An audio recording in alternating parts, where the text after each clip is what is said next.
Hello guys, Sanskrit व्याकरण में आज हम अगले टॉपिक समास को कवर करेंगे। अगर आपने पिछला वीडियो नहीं देखा है तो इसी चैनल की प्लेलिस्ट पर जाकर देख सकते हैं, और चैनल पर नए हैं तो चैनल को सब्सक्राइब कर लीजिए। चलिए देखते हैं समास। समास एक ऐसा टॉपिक है जो कि आप यूपी टेट से लेके हायर तक अगर कोई एग्ज़ाम देने जा रहे हैं, सब में समास पूछा ही जाता है। समास का ज्ञान आपको आवश्यक रूप से होना ही चाहिए। तो देखते हैं, समास का अर्थ है संक्षेप।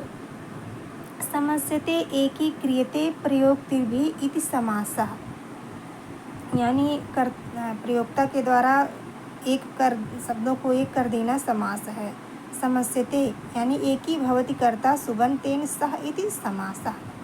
समास की परिभाषा: विभक्तिर्लुप्यते यत्र तदर्थस्तु प्रतीयते पदानां च एकपदं च समासः सो अभिधीयते। अर्थात जहाँ विभक्तियों का लोप हो जाता है परंतु उनका अर्थ प्रतीत होता रहता है।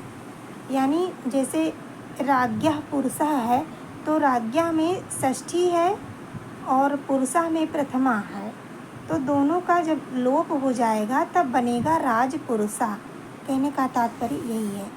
और क्या है, अनेक पद मिलकर एक पद बन जाता है, उसे समास कहते हैं। कभी कभी दो पद ना होकर 3-4 पद होते हैं, जैसे राम, लक्ष्मण, भरत, शत्रुघ्न। अब इनको अगर एक में मिलाना है तो समास करना पड़ेगा।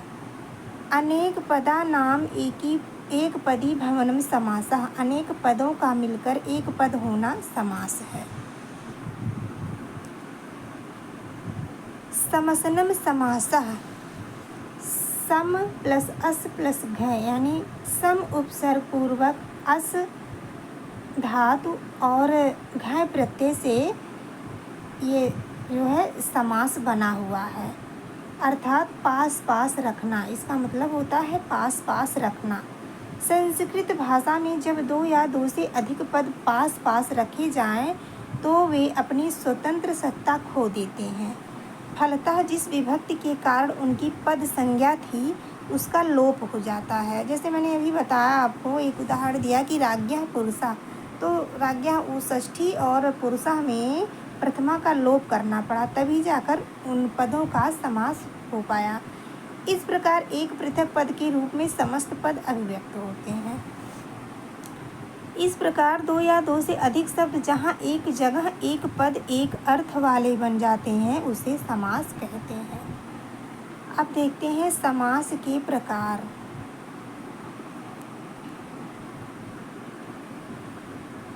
समास 5 प्रकार का होता है। समासः पंचधा, केवल समास जिसे सुपा समास भी कहते हैं, जैसे भूतपूर्वः। और दूसरा है अव्ययी भाव समास, इसका उदाहरण है उपकृष्णम। तत्पुरुष समास राजपुरुषः। द्वंद्व समास राम लक्ष्मणौ। बहुव्रीहि समास पीताम्बरः। नोट में देखते हैं, भट्टोजी दीक्षित एवं बाबूराम सक्सेना केवल समास को अव्ययी भाव के अंतर्गत मानते हुए समास के 4 भेद ही मानते हैं। कौन कौन? भट्टोजी दीक्षित एवं बाबूराम सक्सेना।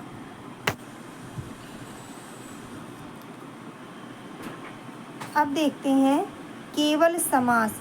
विशेष संज्ञा विनिर्मुक्तः केवल समासः।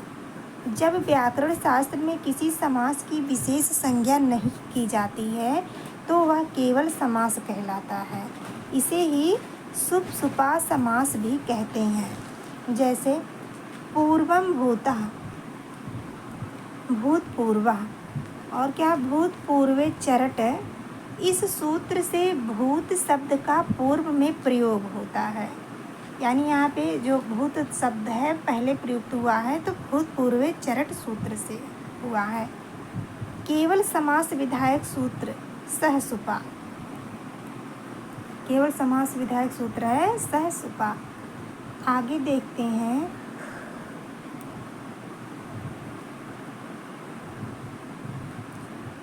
इवेन समासो विभक्ति लोपश्च, ये वार्तिक है। इव के साथ समास होने पर विभक्ति का लोप ना हो।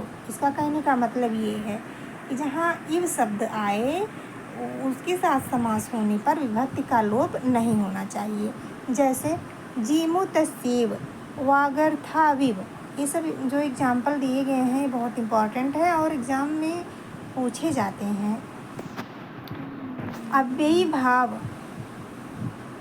प्रायेण पूर्व पद प्रधान अव्ययी भाव। दूसरा है समास का दूसरा प्रकार है अव्ययी भाव। इसमें पूर्व पद का अर्थ प्रायः प्रधान होता है।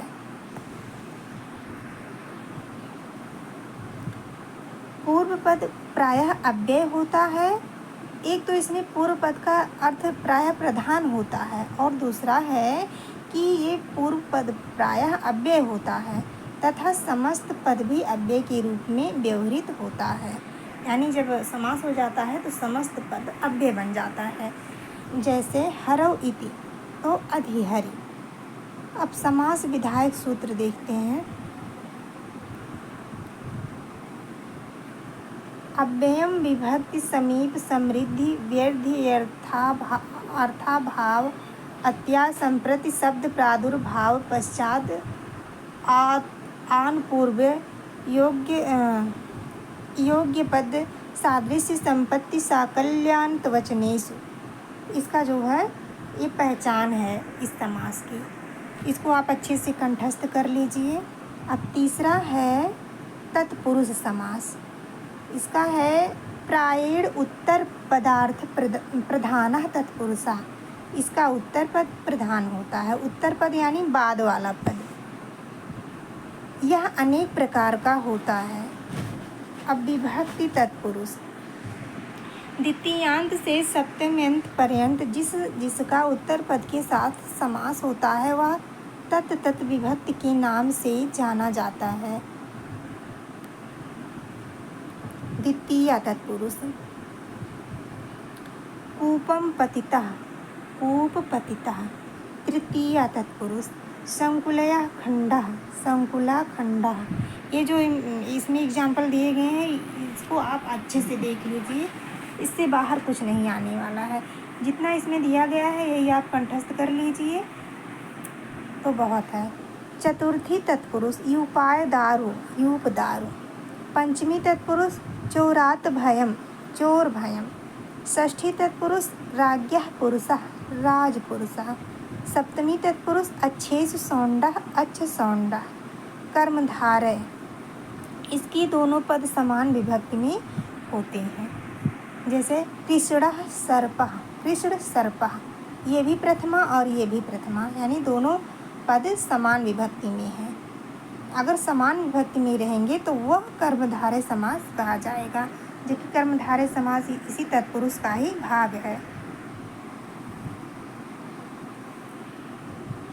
अब आगे देखते हैं दिगु समासः। संख्या पूर्वो दिगुः। जब पूर्व पद संख्यावाचक होता है तो दिगु समास कहलाता है। यानी पहला पद अगर संख्यावाची होगा तो वो दिगु समास कहलाएगा। जैसे त्रयाणाम लोकानाम समाहारः, तो हो जाएगा त्रिलोकी।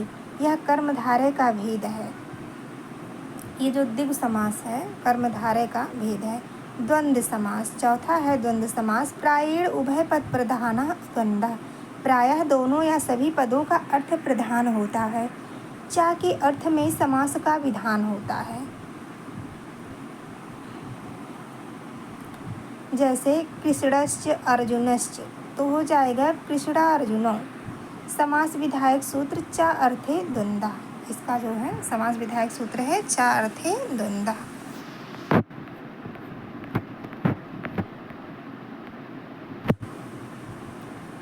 अब है बहुब्रीहि समास। प्रायेण अन्य पदार्थ प्रधानः बहुब्रीहि। इसमें प्रायः अन्य पद प्रधान होता है। यथा पीतानि अम्बराणि यस्य सः पीताम्बरः।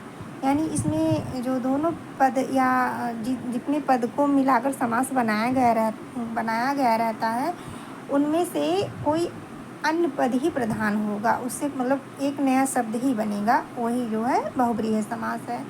समास विधायक सूत्र है अनेक मन्य पदार्थी, इसका समास विधायक सूत्र अनेक मन्य पदार्थी। अब है समास से संबंधित कुछ महत्वपूर्ण तथ्य। तो फ्रेंड्स इसको हम लोग कल कवर करेंगे।